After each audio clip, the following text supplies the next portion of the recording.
Hey, thanks so much for watching my tutorial on how to make this fabric cover journal.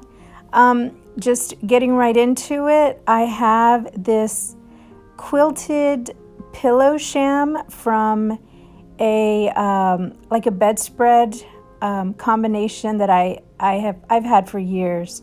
So I've never used the pillow sham. So I thought that it would work perfectly for a journal cover. So I basically just removed the lining, the bottom lining of that pillow sham, and now I'm trying to decide the measurements of what I want my book. So I cut a piece of paper in half, and that it's just an 8.5 by 11 piece of paper that I cut in half, and that is going to be the size of my book. I'm basically measuring about 1/4 of an inch over the seam, but then on that right hand side you're going to see me make it just a little larger, and that's going to help it become that wraparound cover. So I am just cutting it right here, and I will post the measurements down below, and then further along in the video I'm also going to post the measurement of what size that quilted piece ended up being. So right here I'm just basically putting the pages in there, trying to figure out how they fit, and just to make sure that it's going to fit in there and it's the way I like it. So far so good. I don't like that little brown edging, so I just ripped it off, and I am left with this quilted piece that will be the cover of my journal. So it feels good. I might use this little tie, might not, haven't decided at this point. So I like the way it feels. I'm just kind of gauging the thickness of it, and now I'm just going to go ahead and start cutting the pages to start making the signatures. Basically, all of the pages that I used were 8.5 by 11. So this is cardstock. I'm just cutting it in half and then folding those pieces in half.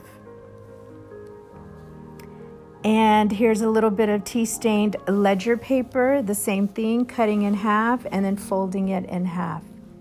Getting all my pages together. This right here is a printable from Amity Bloom, and I just purchased it from Etsy, and I printed it on regular copy paper. So I'm just cutting those little white borders that you usually get, and then also folding it in half right there, cutting it, and then I will fold those in half to make another page. Here's just some tea-stained grid paper, and then on the other side there's lines, so it's perfect for journaling. And then now getting a little bit of cardstock. And like I said, it's just getting a variety of papers, something that kind of matches with what you're trying to go for, the look, and then also picking paper that you know you're going to want to journal in, making it fun and exciting. You know, every time that you grab your journal and you're ready to write, you're ready to put pictures, watercolor, whatever it is. So make sure you pick the right papers for whatever it is you want to use the journal for. So here's just some more tea-stained paper. It was a digital that I printed, and then I tea-stained it afterwards. So I'm just getting, kind of organizing my pages, making sure I have, one of each in each signature. And at this point, I'm going for 2 signatures, but I think I actually end up doing 3 signatures. So just cutting more paper,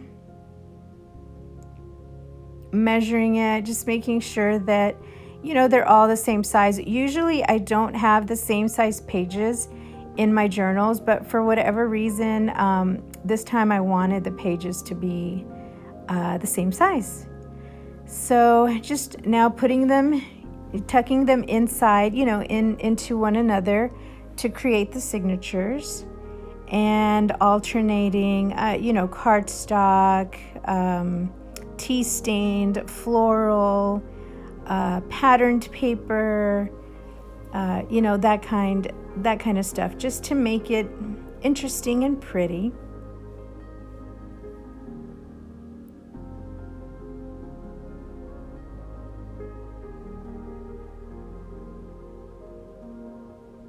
All right, so the pages feel good. Just putting it in there, making sure it feels good. And I do notice that it's a little thin. I like my journals a little more chunky, so I am going to add some more pages. So this is where the third signature will come into play. And I think at the end, I do have about 10 pages in each signature. And folded, that comes out to 20.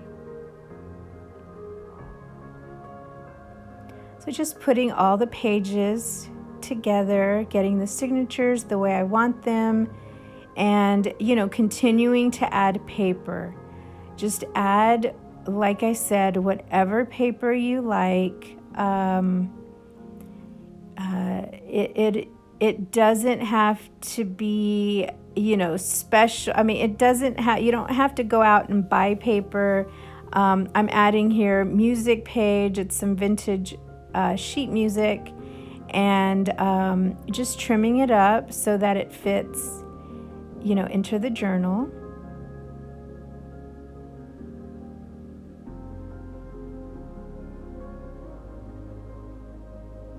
And that's what I like about junk journals, is that you put whatever paper you want, whatever you like, put it in your journal, and then that makes you want to come to your journal and write, and just use it for whatever it is you want to use it for. So this is feeling really good. I like the way it feels, the thickness of it. I think I'm going to add something else to it.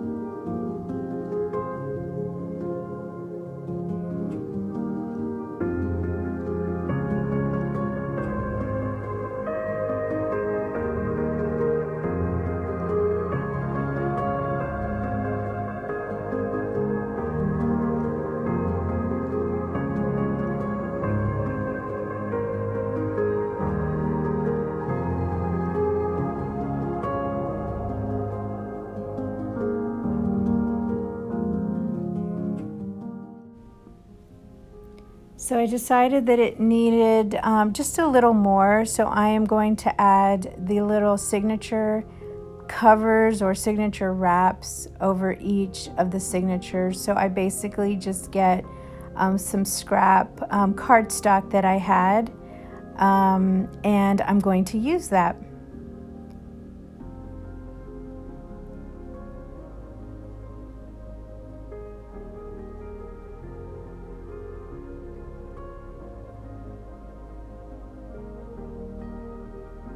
This one I made just a little longer so that when I wrap it and then fold it, it'll make a pocket on the back side of it.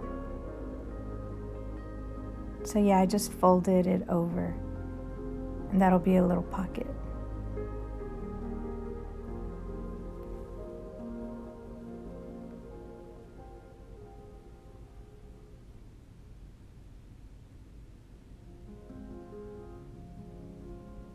Okay, so I pretty much have my signatures. I think though I am gonna add one little piece of paper.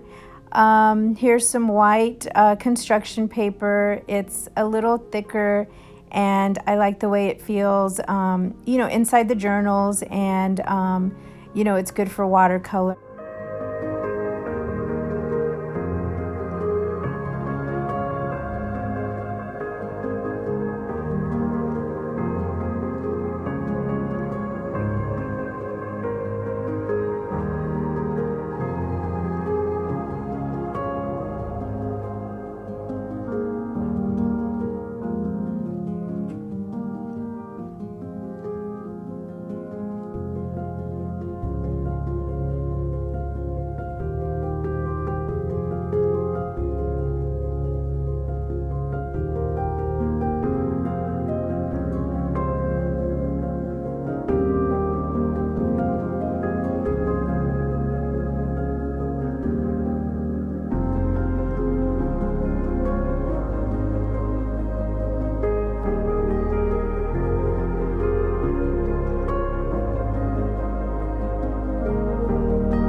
So there we go. So this is actually the second part. This is the second piece of fabric that I cut, and I just made it a little longer because the first piece was not as long as I wanted to and didn't wrap around as much. So you'll see here that the finished measurements are 14 and 5/8 inches by 6 inches. So if you're wanting to make one this size, that's the measurement that you will use. 14 and 5/8 by 6 inches. And I think the pages just fit perfectly within that size. And here at this point, I have a piece of this floral fabric that I really like. And I went ahead and just roughly cut a piece, and then I have another a piece of this blue and white type of canvas fabric.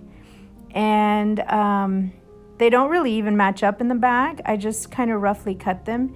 And then this one here, I think I'm going to use in the front cover, the pale one. Still haven't decided at this point. But here I'm going to go ahead and adhere this piece of fabric with fabric tack. It looks like I'm adding a lot of glue, but I'm really not. I just want it attached so that when I take it to the sewing machine, it will, it'll stay and it won't shift on me. So I'm just, putting just little dabs of glue on there. And then the same for this second piece of fabric.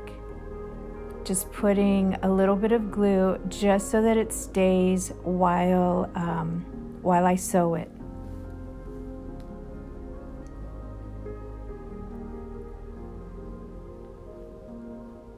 And of course, I'm gonna put the pages back in there and see what it feels like and what it looks like. I like it. I'm gonna go ahead. I haven't decided at this point whether I want this or not. It will be added at the end, but at this point, I wasn't too sure. So I went ahead and sewed those. I just ran it through the sewing machine and stitched down those pieces of fabric. And now this one, I'm gonna go ahead and, glue it just a little bit, not too much. And, place it on there and then take it to the sewing machine. So I went ahead and sewed that piece down as well. So here's my cover. That's it. That is how I made the cover. And at this point, I'm, taking out the waxed linen thread so that I can go ahead and sew the signatures in.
So all that's left is to bind up the journal and decorate it. So stay tuned for part 2.